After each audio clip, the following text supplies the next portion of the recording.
We are so glad you've joined us today. Our hot topic today is about last days revival, yes? But I do have a question. Okay, I know it's hot topic and you're going to talk about this topic, but didn't the last days begin when Jesus ascended? Okay, so before we get into the specificity, I'm going to bring this up because I am the man who loves to just speak from his heart and ad-lib and say everything that I'm feeling. And my brother is the one who's the letter of the law. He's going to give you the scripture word for word, and he corrects me every time I get one syllable off. So today when we talk about the difference between the last days and the end days, one would think in English those are just two different words. End times. See, I got it wrong just now. Coughs he gives Under you his the breath. correction This is how we under his know. cough. I saw that. So what would be the difference, brother, between the last days and the end times, and why is it so specific you can't get those wrong and interchange them? Well, because one, we're not a part of the end times. We believers are not supposed to endure the wrath and the tribulation and all the crazy stuff that goes on. But we are to live in the last days. Peter said it on the day of Pentecost when the Holy Spirit was poured out. He says, we are living in Joel 2:28. This is the prophecy of Joel fulfilled. So we know that we have this moment of outpouring of the Holy Spirit, and we are to live in it with those signs, wonders, and miracles that they performed in times past. So I was kind of a little bit right? Thank you. Yes. Right now, let's go to the guy's teaching.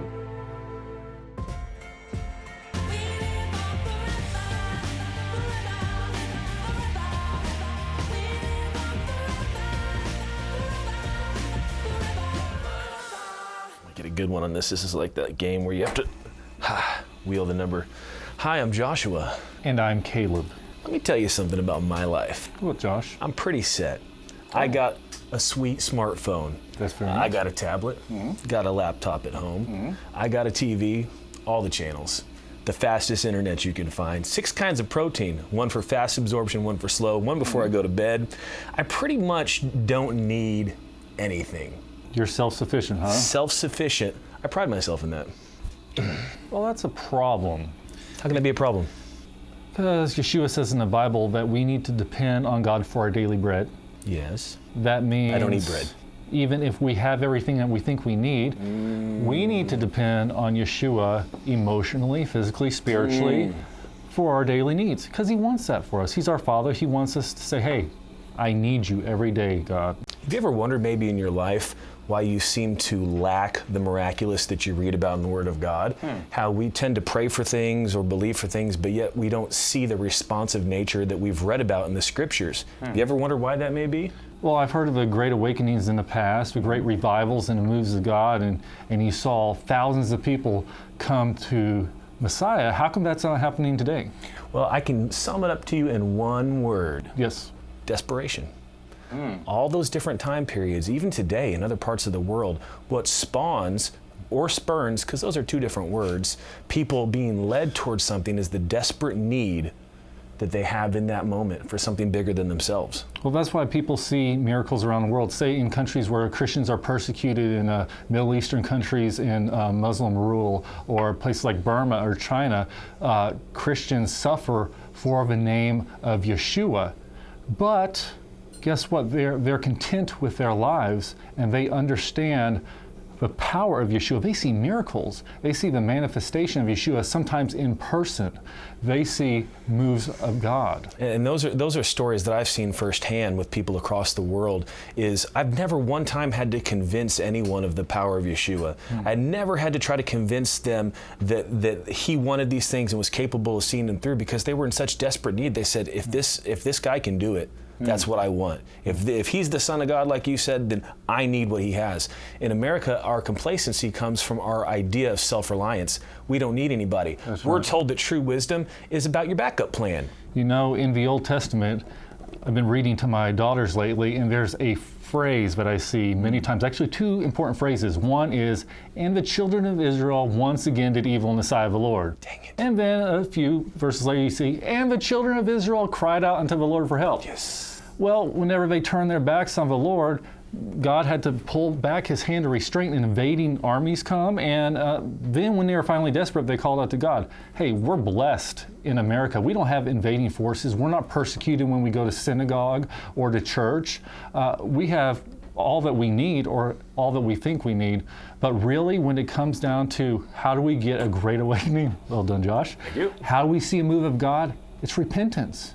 We need to repent, even if we haven't done any great sin, from our complacency, from our apathy, from our lethargy. We don't want to be lukewarm believers in Messiah. We don't want to be like the Church of Laodicea. Nobody wants to get spit out of your mouth. It's a terrible idea. Right. Guys, focus on what's important here and what we're saying.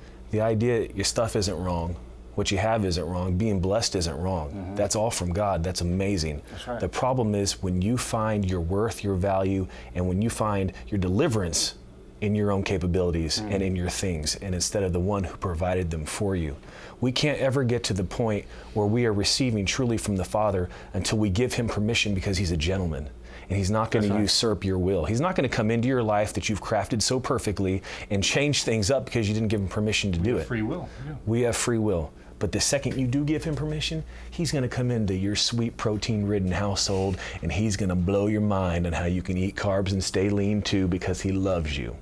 So seek the Lord, fear the Lord, be ready in anticipation to see a move of God in your life, in your family, on a personal level, on a worldwide level. We want to see Yeshua reach the nations. And seek him for the most important reason. He said it himself, I am that I am. Seek him because you love him. And all that other stuff that gets added unto you is just a benefit of putting your affection in the right place. Icing on the cake. Love icing. Oh, I haven't had icing since like 1986. I really feel like I've missed out. It is bathing suit season though, so. Gosh, fidget spinner. You are such a harsh taskmaster. Watch us next time. It's metallic. Did you ever notice that? It's so shiny. I like shiny. Reflect mine. Sorry.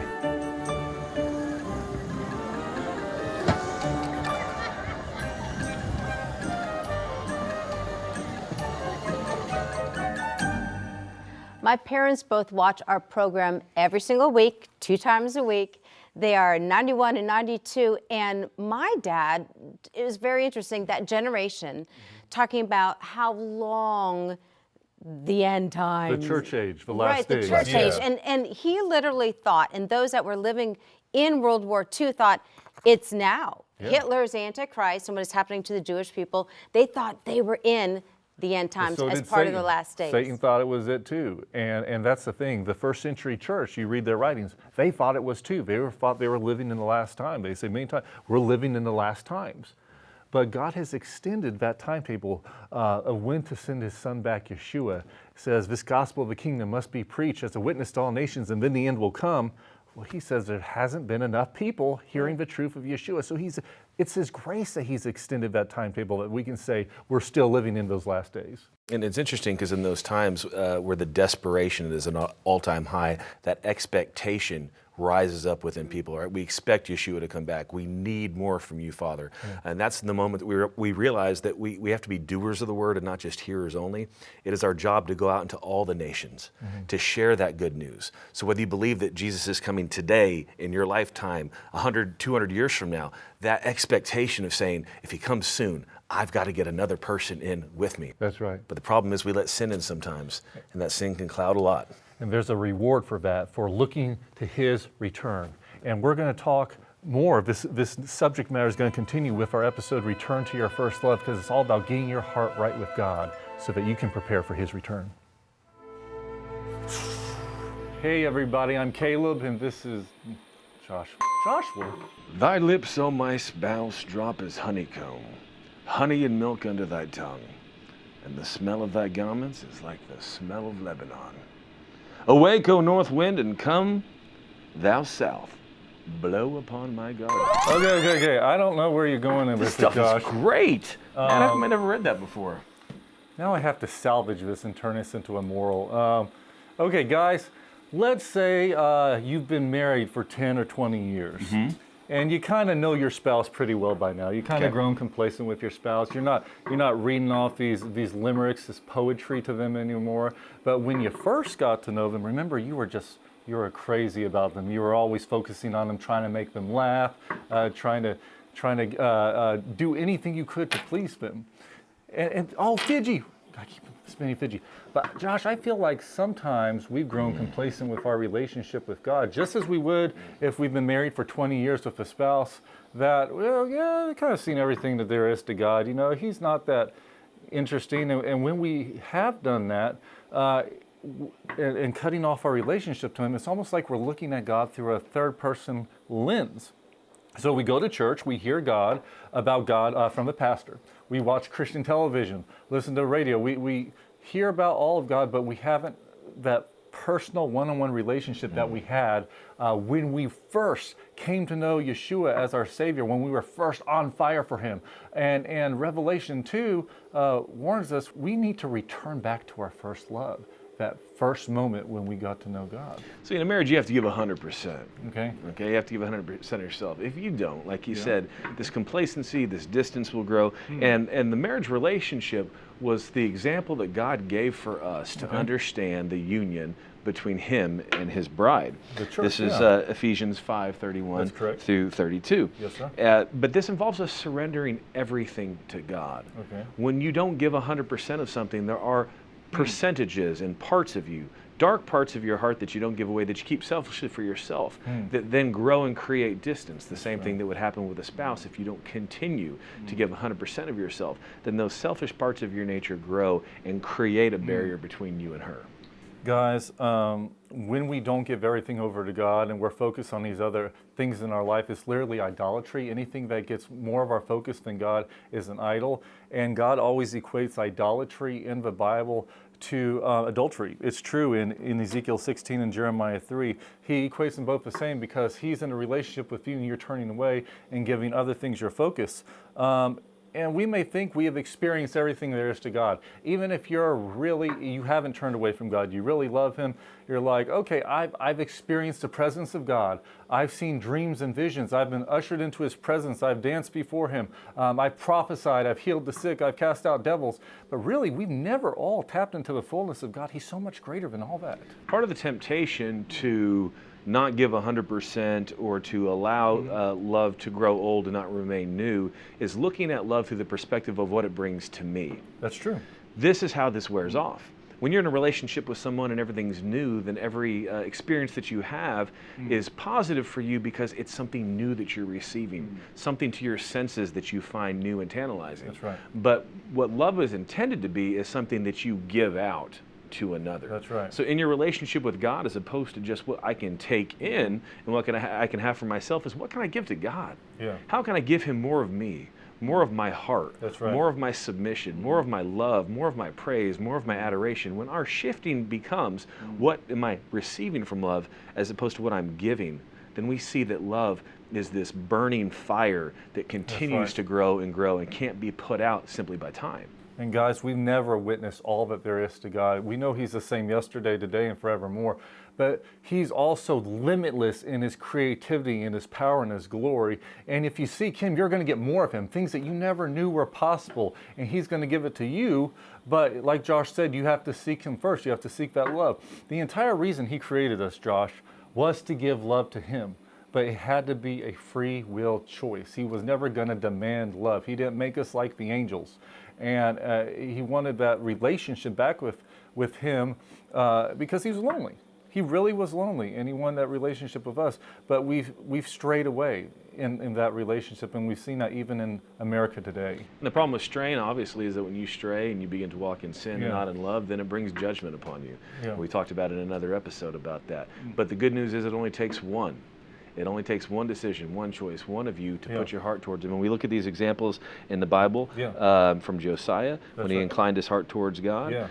Moses interceded before God to prevent judgment from falling on the people from their actions. That's right. So it's not going to take everybody banding together right off the bat. Okay, 60 of us have decided to love, and no, it takes the choice in your heart. And when you look in the Bible, James 4:8 says, "Draw near to God, and he will draw near to you." Jeremiah 29:13 says, "And you will seek me and find me when you search for me with all your heart."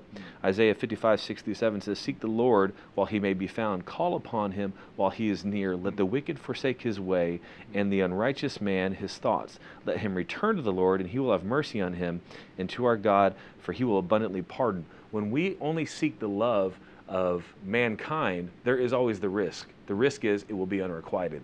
The promise of God's love to you is that when you seek me, I'll be there. It doesn't matter when, it doesn't matter how much. If you seek me, I'm going to find you, and I'm going to love you back, and I'm going to bless you, and I'm going to show you mercy, and I'm going to do it in abundance. What an amazing promise. You don't have to risk talking to the cute girl and get shut down every time with God. He says, you want me? I want you. And let's do this. And he's going to grab you, and you're going to run together. So return to your first love.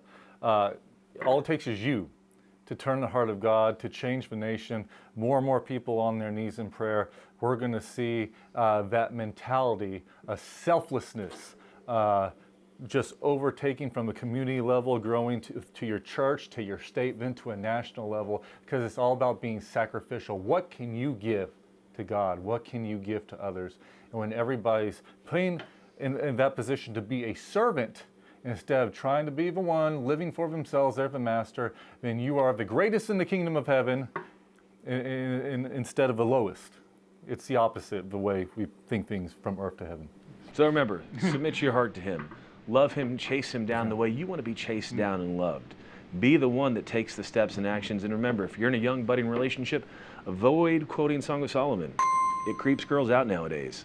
I'm not even joking. I'm married, but it almost caused real problems. Yeah. They don't want to know how they're related to hairy animals. I guess maybe women were hairier back then, but today doesn't play. True. My teenage daughters were reading it the other day. They were just like, doesn't what? Play. We love you.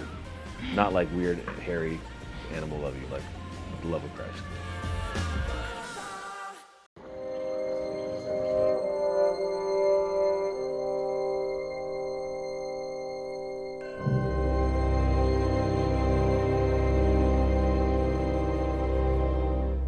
This will never happen to us sitting here, but it does happen probably daily. People who turn away from God.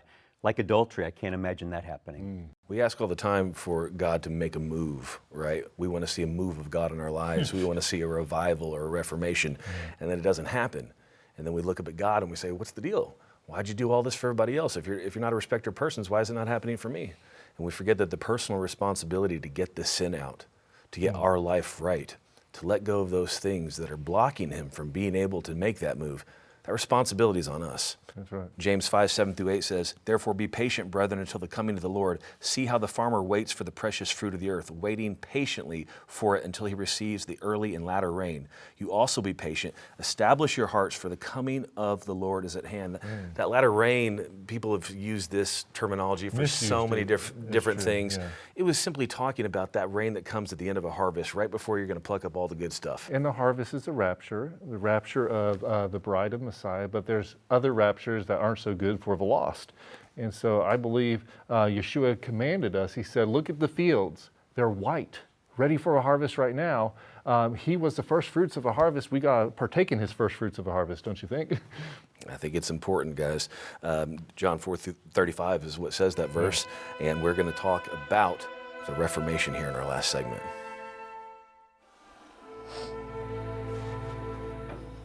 I'm Caleb. I'm Joshua. Hi. How are you doing? I'm all right. Oh, them. Yeah. Isn't it cool that we have the Bible here? We have scriptures that anytime we want to know anything about the Word of God, we can open it and reference it. Do you know during the Dark Ages, they didn't have this resource at their disposal? Dark, like pre-internet, like before that was the Dark Age? Because I had a Bible way before the internet was invented. We're talking about during the medieval times, before the Bible was translated into the common tongue. You get a whole chicken there and you get to vote for the Green Knight. It's an awesome place. During the Dark Ages, the Bible was only written in Latin and Greek, and it was not readily available. It was only within the church. Why would they do that? Well, I can't read Latin. Could everybody else read Latin?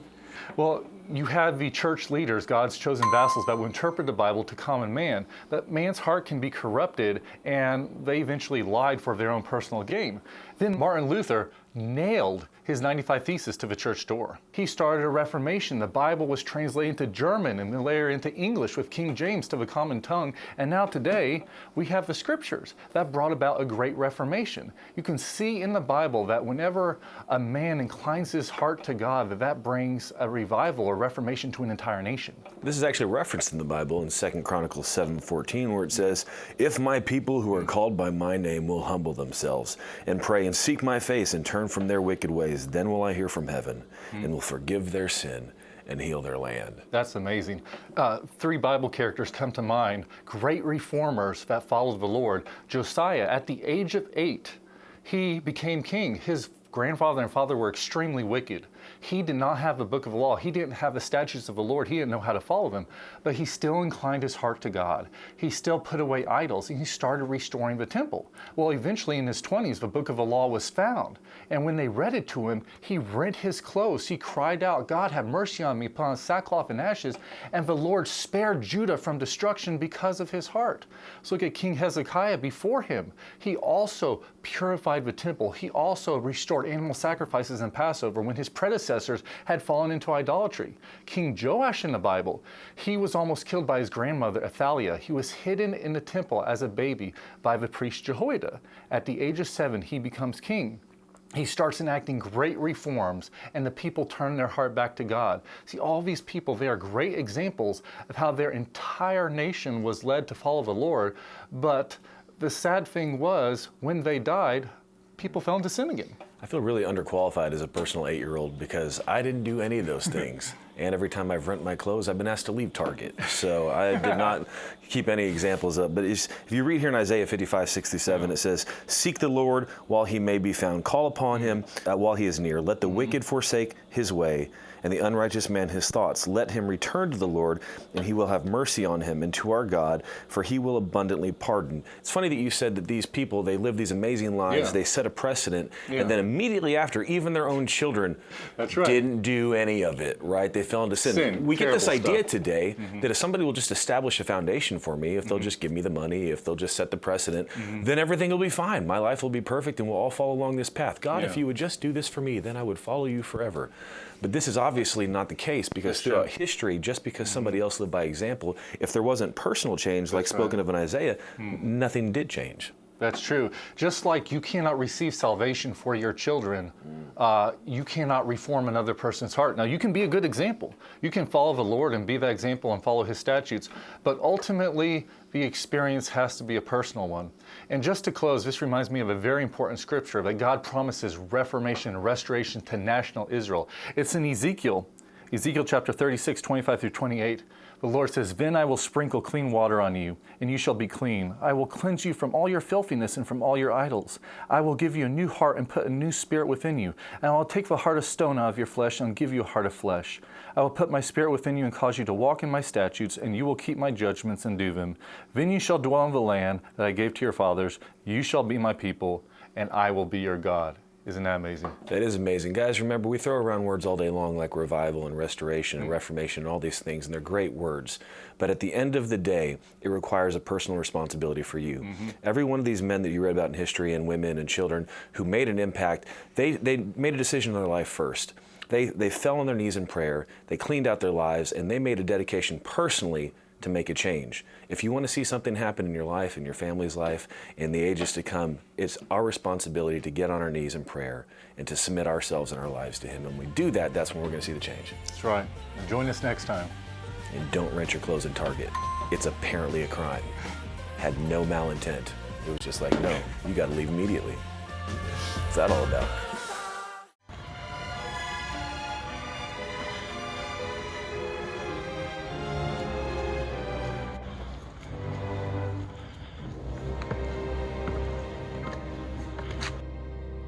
We're talking about the last days and the end times, and the Antichrist will come in with these supernatural signs. And I feel that if we, the church, were walking in the power that we should be walking in, the Antichrist supernatural signs wouldn't be so supernatural That's because right. they'd be used to us walking and people being healed in our shadow. We should be walking in that daily, and then his superpower would be so much less if we were walking fulfilled. This is the craziest thing before you jump in here. You know, it's somehow come to this point in life where believers believe less in the supernatural than the unbeliever does.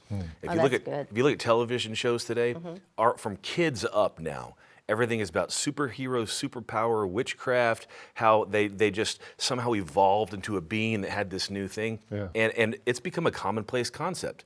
If somebody showed up today with superpowers, it might make a blip on the radar for a minute, but then it's just part of our whole Marvel society now, right? But yet in the church, we have more denominations who refuse to accept that we have the authority that Yeshua gave us and operate in that authority beyond just the Great Commission being witnessing. How sad is that we're not walking in it and utilizing it because we don't believe in it? Right. And I think we could win so many more to Christ Yeah. if they saw the supernatural. That was what could be the difference. If healing happened and people saw it all the time, who wouldn't want that? Yeah, and obviously that's the benefits of being a son or daughter of Messiah, but too many people think that was just for then, the first century church. But we're supposed to do greater works than Yeshua did, and we should be able to cast out devils, heal the sick, do the miracles in his name, and we can. 1 Corinthians 12 talks about that, and we believe it, we've seen it, we've walked it, we lived in it, but the church doesn't operate in it. They'd rather operate in a counterfeit position than in the authentic position that Yeshua has called us to. That's good, guys. A lot more to come. We'll be right back. Help spread the word by getting your own Bearded Bible Brother t-shirt, either for yourself or as a gift for someone you love. Decide what size you want and call us at 1-800-WONDERS or go to levitt.com/store. So many of you support us financially. We thank you so much. We want to bring you many more hot topics. It's been a good day being with you guys. Thank you. I got to jump in real quick. A lot of people don't know this, and if you're watching, if you're watching us, you are, that the four of us together host tours to Israel. That's right. And we have done that for the last 7 years, but now the two of you come with us also. So it's a 4-for-1, and we're excited to offer. It's going to be a fun bus ride, I tell you that. Yes, it is. So this episode that we were just talking about, this last days move of God, it's necessary right now. These things happen in cycles. You have, sin, and in desperation, people cry out to God. Then you have a move of God. I feel it's time, high time right now, for the church to repent on their knees and have that final last days move of God to go out in a blaze of glory. And I hate to do this now, but we got to go. Yeah. So, Sha'alu Shalom Yerushalayim. Pray for the peace of Jerusalem. Join us right now on our social media sites for exclusive content. Visit our website, levitt.com, for tour information, broadcast schedule, free monthly newsletter, and online store. Call us anytime at 1-800-WONDERS and ask about this week's resource.